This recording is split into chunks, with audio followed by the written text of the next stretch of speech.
Hi guys, my name is Daisy Bustamante. I am a first year at college. I am considered a sophomore, and I am studying psychology BS and minoring in biology. And we're gonna talk about the five things you should know before college and once you get accepted, and like once you're like transitioning to college. So first question. My main advice for you guys is to take concurrent enrollment rather than AP. Just because during concurrent moment you get the credit, while AP you have to wait until the end of the year to take a test and see if you even get credit at all. And also, I do not recommend AP as much now, just because I've been hearing that even like, let's say you take, if you're going to med school and you take KB Chem and stuff like that and you get like even a 5, you're still gonna have to retake it in college so you can prove that you know it at a certain level. um So I feel like since it is your senior year, I don't think it's good to be stressing that much. Colleges do see and like it more to you to take AP classes, but if they see that you take in core moment, it's like better, more viewed, in my opinion, just because they see that you were working as a college student, because you're considered a college student once you're enrolled in core moment. My high school offered it. We have a partnership with CCD, so I took two concurrent enrollment classes. I took English both semesters, and then I took astronomy one semester, and they both counted. So I didn't have to take the first semester of English here. I'm taking like the second part, like the sophomore one, and then astronomy counted like at this like not a science class, but like a degree graduate thing. But yeah. Gonna. Oh, I also recommend going on campus tours and trying to get familiar with campus. I didn't do so just because I was in a program with CU Denver, so I didn't really have to tour CU Denver just because I already knew the facility and how it worked. But I did tour UCCS, so I toured the University of Colorado Springs, and I really love their campus. It's so beautiful and so big and like so like nature, yeah, I guess you can say. It's like you really like you're in higher elevation, so you see the mountains better than like let's say CU Denver, but like um I always recommend touring the campus just to get a familiar, so like to see if you can actually see yourself on campus going to classes or going to get lunch. Another tip is applying for FAFSA scholarships. So I honestly applied to like 4 scholarships, which is not really good. Sorry. I also did my FAFSA really, really early, like the day it opened. I did mine. So I was so how FAFSA works, for the people that know what don't know what FAFSA is, it's federal money. So it's federal, state. Sorry, no, it's like nation, and then like your state, and then like university wise, and it like goes after your parents' taxes. So the last year of taxes. So like for like this year's FAFSA is in October, I would have to use last year's taxes, and then that'll tell you how much your parent has to contribute, how much the university might give you, and like how many loans or like federal money, like grants that like it might give you as well. And it also helps like to see like the university will see your FAFSA and be like, oh okay, like uh we can give them this grant and like this loan and stuff like that. So like that helps with your like I guess your financial aid packet. And then scholarships, I only applied to like a couple. I only got two for sure. I'm so sorry, guys. Two for sure. So even though like oh you only got two, like yeah, but like they it does help. Like one of the scholarships like 3,000 to like almost $4,000 a semester, and another one is like 1,000 to 2,000 on a semester. So it's really nice. So I really don't have to pay for my tuition, which is really really nice. So you always have to apply to scholarships because like maybe it'll help you not pay, or like you can get refund checks, which are like money that university gives you back from like the scholarships you're not using. Another tip I give you is I kind of regret this just because once I was a senior, I just wanted to leave because I thought senior year was a waste of time. And I was mostly not stressed, but like, how would you describe it? Like, eager to move. And like, I didn't really be a friend, as you can say. Like, I was just wanted to leave. Like, I became very antisocial, which is really bad. Well, depends on the situation, but the situation was really bad. I was really closed off. I didn't go out no more and stuff like that. Um, but I do recommend spending time with your friends and relaxing and stuff like that. Um, just because it is your senior year, like before you enter college, and for me, I feel like senior year is the most important year just because you're you're about to enter like adulthood, meaning like you can either go to college, get a real like an adult job and stuff like that, you know? So I feel like senior year is time for you to relax and like really think of what's your future plans. Even though yeah, like most of you guys are 17 or 18, um, depending on the college you go to, it depends like your major. It depends like a lot of stuff. So like I feel like thinking about it soon than rather than later is better because I feel like if you enter undecided, there's nothing against entering undecided if people are undecided, but for me, since I come from I'm a first generation student, I'm Hispanic, my parents didn't want to hear like undecided, you know? Which sucks, but like it's better for you to have a somewhat of a plan so you know what classes you're taking just because sorry guys. I'm so sorry. Just because you like can tell them, at least you can tell them like a plan so they can like they'll kind of back off. Because I know my parents, if I was like so undecided, like I not undecided with like I had a lot of majors in mind and they didn't like hearing that. They're like you're just gonna waste time, this and that, and like they have a point. As like you're undecided, you can like enter undecided and take your general credits, but it's also better just to enter with an idea like, oh, like maybe I want to do like maybe architecture, think not architecture class, or like engineering, or like if you want to do like pre-med, so you can take a biology or a chemistry class, you know, so like just so you can start like moving forward. Just because if you just take your general classes, you're not behind, but like major wise, if you decide to be major wise, you are kind of behind, you know? Last tip for the before.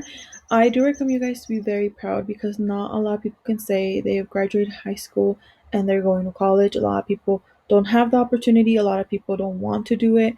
And it's I just recommend you guys being proud. Like a lot of people don't accomplish this, especially if you like graduate like top 10, like or top even five. Like I was top 10 in my class, like in my graduating class, and like I was very proud about it.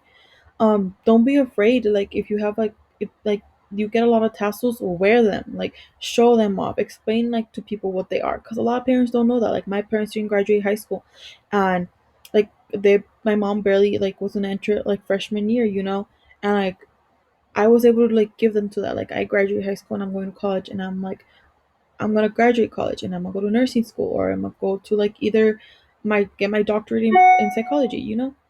And as well I do recommend going to prom and any senior activities your school offers. Mine has like a bonfire. They have senior nights where you really play sports. We have obviously prom and homecoming. Especially prom, I feel like just because you get to see like all your classmates like really like fancied out and like it's fun. Like your teachers will also like dress out like as well as if you want to run for like the prom committee, do it. Like I ran for prom queen and like me and my boyfriend, well at the time he was a friend, but like really let me we ran for it and like we won and like you like I don't know, it's like a fun experience. Like here, like let's say if you run for it, like to get your name called to be like, hey, like Daisy Bustamante and Victor, like are your new prom king and queen, and like it's so much, it's like fun, you know. Okay, this is advice for once you enter college. So I always advise to meet with your advisor just because let's say if you're undecided, you have an undecided advisor. If you're pre-health, you'll have two advisors. You have your pre-health and you'll have your class advisor. So class is just the College of Liberal Arts and Science, which if you're like anything like science related, you're gonna be part of that, as well as I think it's every STEM major, or if you're like music major or like any major, you all have a specific advisor to help you decide on classes, what programs you can like are on campus and stuff like that for help and stuff like that. I feel like you should always talk to different people of different majors. And like if your family has people that already graduate, talk to them. Anybody like that has like a different major than what you're thinking. So in my family, my cousins have graduated from business. One did business management and marketing, and she just got her master's in marketing, I'm pretty sure. Another one did accounting. My cousin who's barely graduated from Stanford, she's getting her diploma in computer engineering, something like that. And then so I talked to them to see how it really is. I knew I didn't want to do something with math because I don't really like math. Business, I like the aspect of it, but I'm not very social to be like um I'm not very social, so like I would be a hard time for me like networking. So I really love being in a hospital setting. Like I love like, which sounds like kind of like not messed up, but like why? So my dad had an accident when like when I was younger. So I've always been in hospital. So I want to give back to the people I gave back to my dad, like help my dad. Like I want to do that for them, you know. I feel like a lot of people are scared to go to events, and I feel like it's really bad. Like it's okay. Like no, like a lot of people go. I recommend you going to every freshman event. Obviously, you have to attend freshman orientation, but there's other stuff. We have like I work for the office of events, so I am the event planner at CU Denver. So I have planned the event, and I honestly see like a lot of people having fun. A lot of people that have never gone always tell me like it's their first time and they're very excited. So you like don't think you're the only one that hasn't ever gone to an event, or you're gonna be the only one alone. A lot of people go alone and they have a lot of fun time, or like they'll make new friends and like they'll enter alone and leave with a lot of friends, which is really cool. Don't okay, so like this is for if you live on campus. I've heard the best advice is don't go home for at least a month. Just because if you go home every week, your first semester in like your first month, you're gonna become very homesick. Like you're gonna miss living at home, you're gonna miss your mom and dad. Obviously you're gonna miss them even if you stay there for a month, but it won't be as harsh as if like you go back every like weekend. And there's always events going on, if like especially CU Denver, we're like downtown, so there's stuff always going on, especially on the weekends. So like I recommend going out on weekends, like and like being on campus at least for the first month, and after that obviously you can go back home. But I heard this is like the best advice to give if you're living on campus. And then this is for the people who are gonna stay at home. So like for me, I'm a commuter, so my mom might take me in the morning, so I'll take the bus or like whatever. um, I try to do all my work on campus just because my parents think it's okay to enter while I'm like doing homework and like distract me, even though I told them not to do so. They think like you're still like a high schooler if you live at home. Like, well, my parents do. So they think it's okay, like coming in and like asking me to do stuff while I'm like working on a project and stuff like that.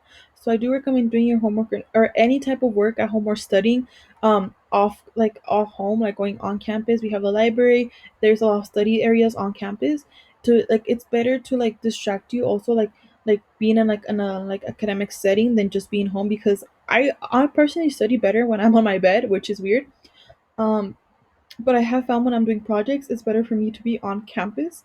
Just if I do need help, there's always a TA around. Like a TA is like a teacher assistant. Especially for like science, like the lab. So like if you take chemistry or biology labs, there's always TAs on, and like they have a little like office area. So like you can always go ask for help, which always helped me in my first semester.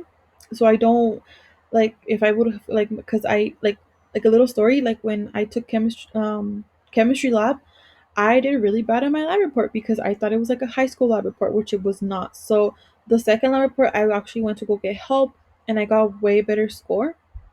So I recommend doing that like the first time, just so you can start getting a hang of it, and like especially if, like for like especially labs, your TAs are the ones who are gonna be teaching the lab. Like you won't have the professor, so like they know like they're the ones grading it. So like if they're there to help you, they'll tell you what they're grading on, which then will boost your grade.